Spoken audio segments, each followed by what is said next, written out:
Today, we have Coryn in the studio to share her experiences in foster parenting. Join us today on Fostering the Future. Welcome to the Fostering the Future podcast, a show about all things child welfare, dependency, adoption, and foster care. Here are your hosts, veterans in the world of child welfare, Jack and Kat.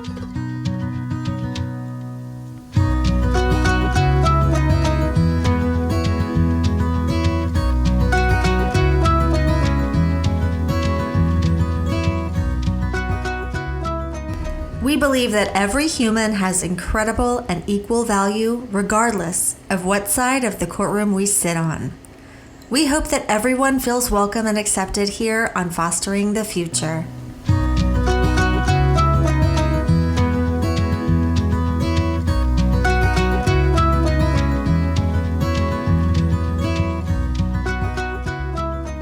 Make sure you follow us on Facebook or Instagram as Fostering the Future Podcast, or check us out on our website at fosteringthefuturepodcast.org.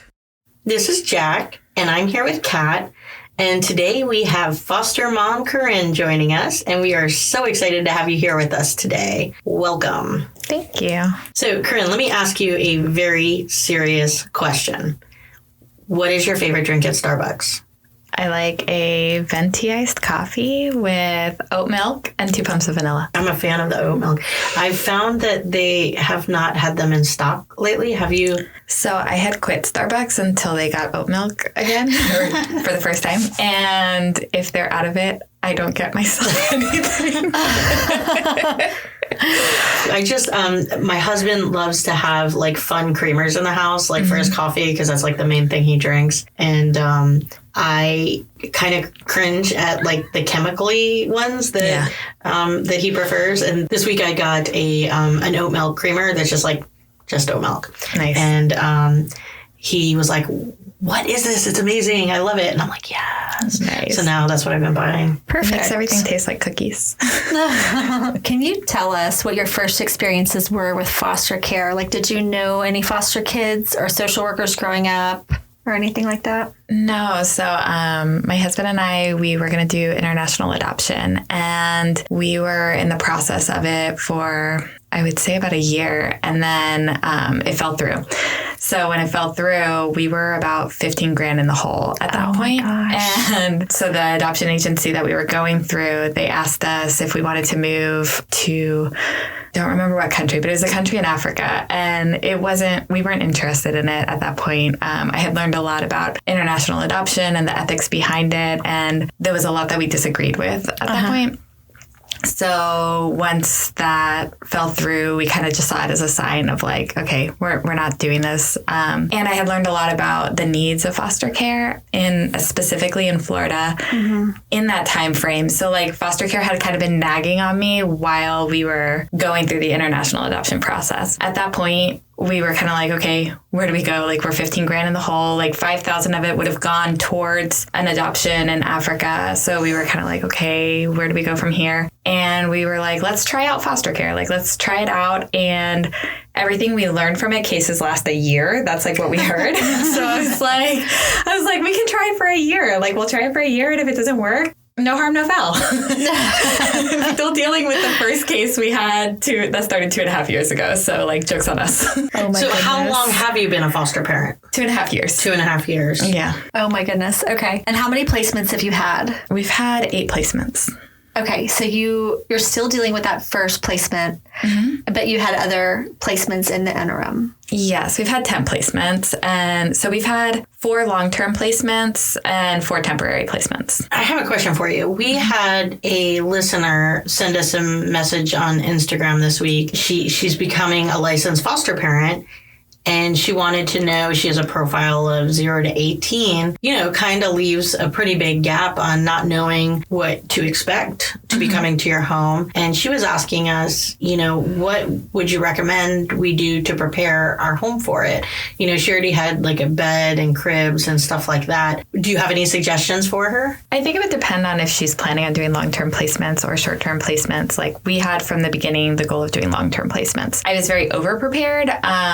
I had so much clothing. It was insane because we were prepared for long-term placements, but I thought I didn't really have a good grasp of foster care. So I thought that there'd be a lot of kids cycling through before we ended up with a long-term placement, which I guess could happen. We had our first little guy directly from removal, and then he was with us for January of 2019 through June of this year. So we had him for almost 2.5 years, and his little brother came in, and it's just been, I guess I thought that I'd have a lot of different kids at first. So I prepared for that.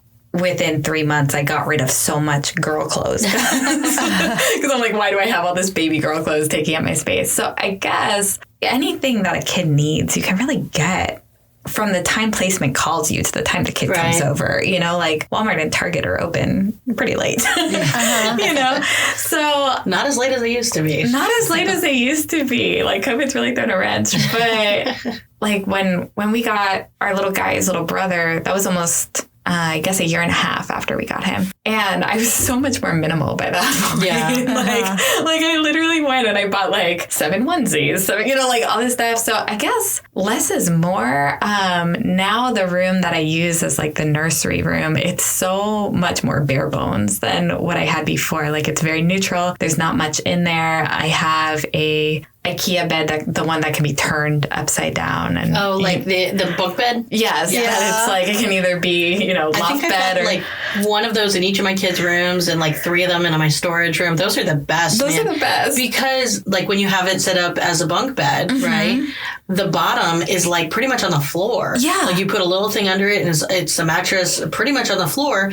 And that's great for toddlers. So like when they'll call me and they'll be like, I have a little guy. And I'm like, oh yeah, I'm putting him in a bunk bed. It's twin. Yeah. And they'll be like, oh, are you worried because he's little or whatever? And I'll be like, no, it's perfect. It's on the floor. It's like, but even bigger kids fall out of beds, So if there's not a ledge on the side, like there is on the top, like it's really nice to have those on the floor. And they kind of treat them like they're forts. Those are really cool bunk beds. Yeah. I think IKEA should like have some type of like foster parent sponsorship. They should. And they're really cheap too. They're cheap. Great price. So I've got that IKEA bed. I've got a regular crib. And then I've got that little folding mini crib that foster moms love. We love our mini crib. So this is the first I've heard about the folding mini crib, but now I've heard about it like 4 times in the last 24 hours. So tell me more about the folding mini crib. Okay, so there is, I'm sure there's lots of mini cribs. And I will say that one of the foster parents that I'm close friends with had heard about the mini crib that we were all talking about and went and ordered it. And I think I was there when she was setting it up to help her set up her new cribs and get ready for a new placement. And we put it together and it doesn't fold. And I'm like, well, dang, this takes away like one of the best parts. Like this bad boy is on Amazon for like anywhere from like $100 to $120. I almost want to say the brand is like Delta or something. But listen, if you're listening to this and you need this mini crib, we're going to post a link to it on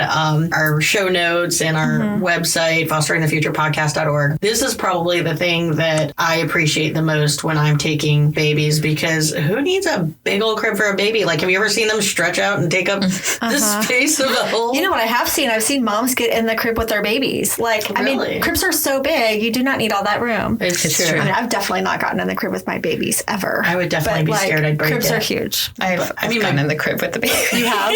Yeah. So that's how big they are. They're big. It's not, you don't need a huge crib. But also, like, especially someone for me who is short in stature, it's really nice to have the mini crib and not have to reach as far or as deep or what have you to acquire said child. That's definitely one of the items. And I think most foster parents that take a lot of infants will tell you, because they fold up flat like a pancake. You can put them in the just up against the wall, put them in a closet, and there's wheels on them. So you don't even have to lift them. They just like zoop and scooch them where you need to go. Perfect. Mine has like brakes on the wheels too. Does yours? I don't know. I've never looked. Yeah, mine has like brakes, so I stick it in between the little bunk bed, and like that's where it goes when there's no baby in there. For me, I guess I would say less has been more. Yeah, and I started with like every size of diaper. I don't know what I was thinking. Like I was just like, I mean, you were prepared. I was. I had my church was really supportive of us, and that was really sweet. So people like really sent me a lot of stuff. I just feel like most things kids need, you can acquire it pretty fast. Yeah. But a mini crib and an IKEA bunk bed and having those ready in case you get a kid in the middle of the night is a really nice thing to have. It is nice. It is nice. I saw a mom post online. It was really cool. It was like a TikTok or something. And she had how she prepares for teen girls. And like she has this basket and she had bath bombs in it and like snacks. And like she had all this stuff so that like, because she said a lot of girls are hesitant like when they come there to bathe or anything because of trauma they've had. I've seen that. Yeah, it was so really sweet. So probably like food. Snacks. Yeah, definitely. I would say to prepare your house, you need a lot of food. Yeah. Just get your Costco membership now. So you mentioned something interesting about car seats earlier when we were talking. Can you talk about car seats? I used to be a car seat fanatic, and I still believe in car seat safety, obviously. Now that I've been doing this for a while, I tend to get very involved with the bio parents. They're not always prepared for things. They don't always show up with a car seat. I kind of take a pick your battles approach. And it's like, if mom got there, if she's trying and she left her car seat at home, I'm not going to sit there and say, you can't take your kid. So if she asks me to borrow the car seat, I let her borrow the car seat. And then in general, I can count on that car seat not coming back for a while. I've gone from being all about the most expensive, good quality to Walmart special. like what's the cheapest thing I could get from Walmart? I think another foster mom told me at some point when I was spending way too much time in the aisle looking at car seats and trying to figure out which one to purchase. And she said, you realize they all have to pass the same safety standard. Yes. Like they all have to pass the same test. You don't need to spend $400 to get a safer car seat because like all of these have passed the same test. And they all get puked in. Swaddle blankets. I did the ones with the little, I don't know what it's called, but it's got like a weighted thing on it. Yeah. They have weighted swaddle blankets? I think they're called Magic something. And that's the like one baby, because all my babies now are not in baby like stuff anymore because our youngest is 18 months now. And I've kept the weighted swaddle blanket. But it was a lifesaver for me with one of my babies that was really fussy. So really, the weighted swaddle blanket, a swing, always a swing for kids. And do you have a favorite swing? No, because all my babies liked different ones. Oh. So I used swing. One of the things that I had told her is to make sure, not everybody knows this, but in most areas, if you're a foster parent, there's something called a foster closet. Right. Where people volunteer to accept donations of items, clothing, baby gear, stuff like that. And if you're a foster parent and you have a foster placement that needs something, you can call them, or sometimes they have store hours where you show up and pick up stuff for your kids. So I told her, and I would recommend to anyone else who is a foster parent, if you need something and you either can't find it or you're not able to get it at that time, to check with your local foster closets, and they can sure help you out. Yeah, foster closets have been great. I've used them for like PJs for kids sometimes because they'll say that they have like too much stuff, and I'm like, they go through PJs so fast. They're crazy expensive. Yeah, pajamas are insanely expensive. They don't make any sense why they're that expensive. I'm always like, why are these so expensive? Yeah, I feel like I've had 10,000 strollers. That's the other thing that like I can't find the sweet spot with strollers. Have you had a Zoe? No. I'll show you my Zoe before you leave. The Zoe's great for multiple kids. Okay. There's lots of different configurations. Mm-hmm. My configuration it's a double side-by-side. Okay. And I have a third piece that sits on the front that, depending on who I'm bringing, where I'm going, what the situation is, sometimes I bring the third seat for the front and it just clips on super easy. The thing I like about the Zoe is it's incredibly light. Nice. And this thing moves like a dream, folds like a dream, folds up real flat. Can fit, even though it's a side-by-side, you know how, you go to the doctor's office and you're, struggling to get in the room. This thing just, slides right in. And so is there anything else you can think of that you're like, oh, yeah, I can't live without this, so this was really helpful? I love the Komotomo bottles. Those are my favorite. I've never heard of those. Never heard of it either. Every baby I've had has taken to them, so that's been awesome. It's been my no-fail, they're really nice. They're silicone and they clean really easily. That's good. So that was really nice. I really like having the steam sanitizer too for everything. Yeah, I use the Brezza steam sanitizer and I would throw just all the baby crap in there, all their teethers, all their everything. And I felt like it really got everything clean and not disgusting. So. That's good. Yeah. Oh, you know what else? My Ergo. That has been, a good baby carrier that like a fussy baby can just really be close to you and you have that skin on skin time with them. Like that's been really good. I'm glad I had that from day one. It was really helpful for bonding with the babies too. So I would say a really quality carrier so that you're not throwing out your back. An air purifier in there that makes a nice, white noise in there. Oh, that's really smart. The air purifier for white noise. That's a good idea. Almost every kid I've had come in has had respiratory issues, which, you know, a lot of, parents smoke and stuff like that while they're pregnant. So these babies come with coughs and with, Yeah, the air purifier is a great idea. That is a great idea. It like comes with the built-in white noise. So you've had a lot of, because you've had all these kids, you've had a lot of like people come into your house, like transporters, caseworkers. You have your own worker. I'm sure I'm missing people too. CBHAs. Guardian ad litem. If you were to do it all again, what boundaries would you set, or how would you do things differently with the people that you interact with on a daily basis? When I first started, I was very obviously starry-eyed, like any foster mom would be.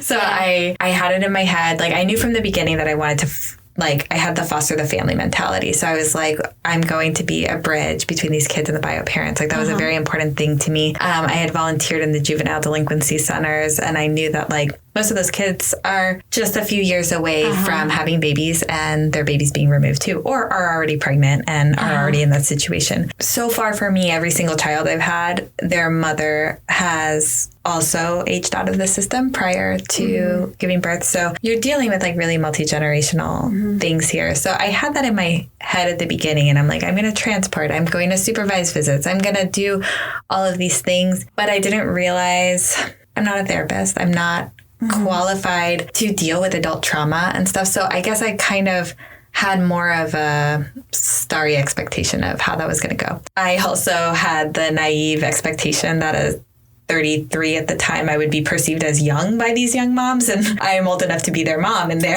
cultures. So like they didn't see me as like the young hip, foster mom coming in there. Like I could tell immediately, like they saw me as older. They saw me as an authority figure and they saw me as a system. So I learned after my first placement that I needed to set the boundary that I would eventually supervise for them. I would eventually do transporting stuff when it got closer to reunification, because then I'm just the person caring for your kid and the person who is encouraging you. And I'm not perceived so strongly as the system, quote unquote, And so my best relationships I've had with bio parents are ones where I waited longer to do things and I waited and I just encouraged and I just like updated them on their kids. And, then when they're late for something, it's not me telling them like, well, you can't see your kid. It's transport or case management. And I've learned to let other people be the bad guy. I think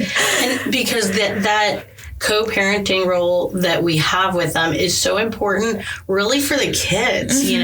They need to see that we respect their parents and that their parents respect us.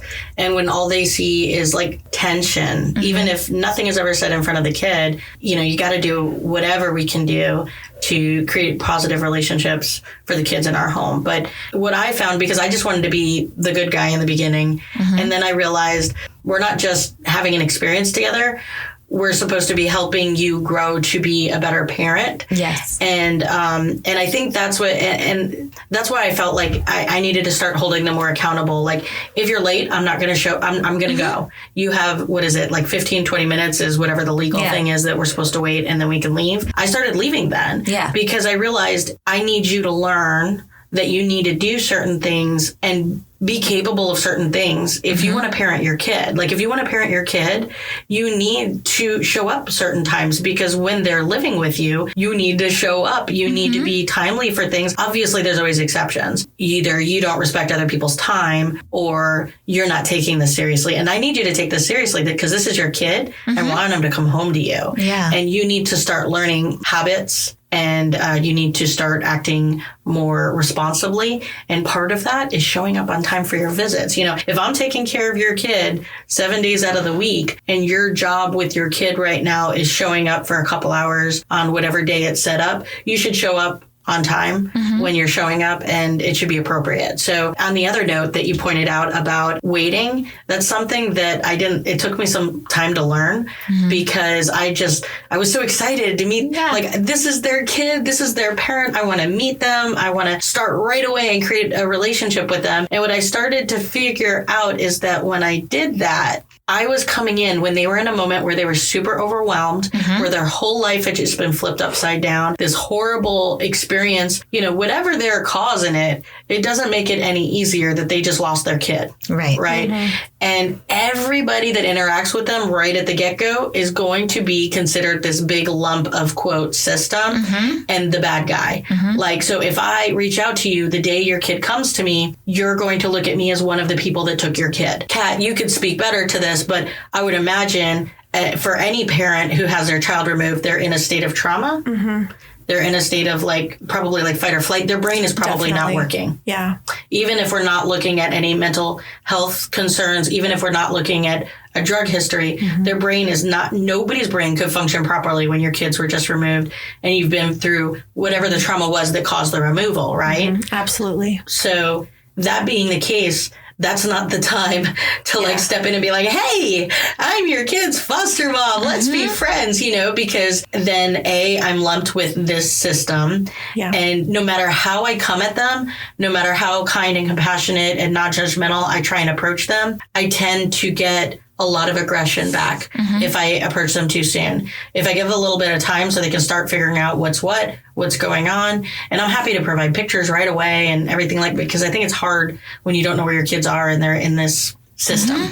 But to try and forge a relationship at that point in time when they're going through that, I feel like isn't fair to either of us. It doesn't give us a fair shot at a relationship. And also it's nice to find out a little bit about how they interact with people through the other parties before you start jumping into that. I think that's a big thing that you hit the nail on the head there is give them time once the kid first comes in to establish what's going on and what just happened before you try to forge that relationship. Yeah, people can get out of that fight or, fight, flight, or freeze state, and have some establish some boundaries with the caseworker, and then you can have a better chance to have a more typical relationship with someone who's not just clamoring for a place to deflect their anger. Talking with bio parents, Google Voice, having a Google Voice set up, that's important prior to receiving placements. I feel like I have everything go through a Google Voice, and I have had situations where I've had to cut off communication. And Google Voice makes it real easy to hit that block button. It's so, I didn't even have to hit the block button. I just deleted it and got a new one. Oh my gosh, it's so smart. Yeah. Oh, there you go. Yeah. And then I just updated everybody else. I'm like, hey, new Google Voice number, because it's not what I use for my personal stuff. Yeah. So I feel like it's important for us to be co-parenting. I feel like it's important in some situations to help with visitation. However, I feel like, first of all, case managers we all know they're overworked. They have too much to do for the amount of time that they have. So because of that, they're very happy to pass off visitation to parents and have us do that for them. And while in some situations that's okay, I think one of the key things here is the case manager needs to know what's going on in the case. Yes. They need to spend time with the kids. They need to spend time with the parents. And they really do need to spend time with the child and the parents. They need to see those interactions. I think that's so much more telling than what on this checklist have we checked off. Is let's sit in the room and see how the parent is parenting, see what that attachment is like, and how I can help with that if there's a problem. Right. But if you've never seen that, how can you speak to that when you are in court? So I feel like when we do the visits for the case managers, while that might help our co-parenting relationships sometimes it might make it harder. It's taking away the opportunity of that case manager to watch those interactions, to help in those interactions, and to really know what's going on. So, and I find that when case managers or family support workers are handling the visits, they're a lot more in tune with what's going on in the case. I agree. instead of just being like, oh, this is what the foster parent said happened on the visit. But we're going to take that with a grain of salt because that's the foster parent. Exactly. You know what I mean? And one of the essential parts of reunification is that the biological parents become self-aware as soon as possible. I know that takes some time sometimes. Like, they have to become self-aware quickly and say, okay, this is what I did. I have to start doing my case plan. But in my experience, for a little while, there's some deflection. Like, the CPI said this, that's not what happened. And all that deflection does nothing good for the actual case. I mean, if there's something truly going on, of course, those things need to be addressed. But the most important thing that needs to be addressed are the things that bring the kids home to the family. And I feel like if given the opportunity to find exterior things to fight about, then there's no internal change. So it's probably really wise to go slow. Interestingly, about a year into fostering, I got to know somebody whose child was in the system, and she's very close to me now. She's reunified and everything's good with her. And the child went to a family placement, so it wasn't quite, the same. It made me so cognizant of the other side because she's close to me. She's a friend of mine. And she owned everything that brought her to that situation. And I always like to say that, like, if we lived that person's exact life, we would be making the same choices ourselves. Yeah. So yeah. And with her, it was exactly that. Like, I looked at it all and I was just like, yeah, I get it. Like, I get where you're coming from. And it's so easy when we start out to be like, how these parents, how can they do this? How could you do this? Yes.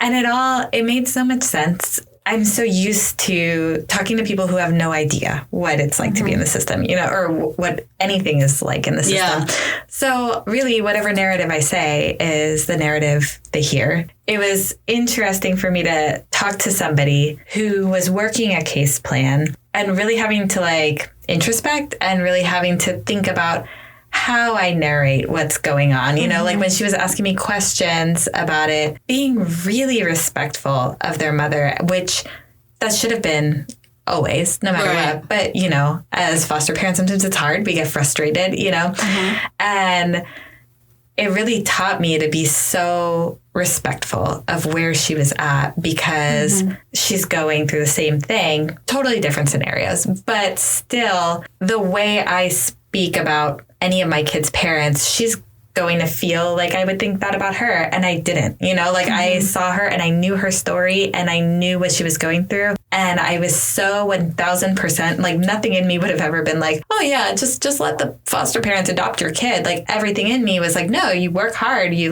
let's do this. And it really changed my perspective towards my kids' parents because it was like, if I would say that to a friend, if I would say, no, absolutely, you can't just let your kid go. I should expect the same from their parents. I should expect them to work as hard as they can and to do everything I can to facilitate that because that's our job. Yeah, we are no different from anybody else, including bio parents. Yeah. We have a different level of trauma, which caused us to make different decisions, most likely. And all we can do is have compassion because different decisions, a different life, a different childhood. Yeah, we say that a lot on our podcast is we're all one life away from being on the other side of this table. And all of us have different experiences in our life, right? Yeah. So if I was in a situation where I had all this trauma and I was in a situation where people were using drugs and it was normalized and someone offered it to me, I don't know that I wouldn't have said yes. Of course. In my life, I feel like I'm afraid of drugs. I'm afraid of what they would do to me. I'm afraid of who I would be if I took them. But if I didn't have the parents that I did growing up and go to the schools, and I don't know if y'all went through DARE programs, you know what I mean? But if I didn't have those experiences in my life and everyone I was around was using drugs and that was just what people do, how do I know I wouldn't have done exactly the same thing? And also two different people can take, there are some drugs that are just incredibly addictive that I think everybody gets addicted to, but I think two different people can take a drug and then one person can go back to their life and never do it again. And someone else, their whole life has changed and now they're a drug addict. And, that's their fight for their whole life because of heroin. One choice. Right. Right. People have different levels of resilience too. Two people can go through the exact same thing and one person can be totally buckled and another person can just completely rise again and be totally resilient. So it is not lost on me for sure that one decision or, one circumstance in my life could totally put me in the same situation. Yeah. No, I talk to biological parents all the time and think really we have far more in common than we have differences. Yeah. Can you give me a word that you would use to describe foster parents? I don't know. We're nuts. You're not the first person to say that. Yeah, we're totally nuts. What do you want biological parents to know about foster parents?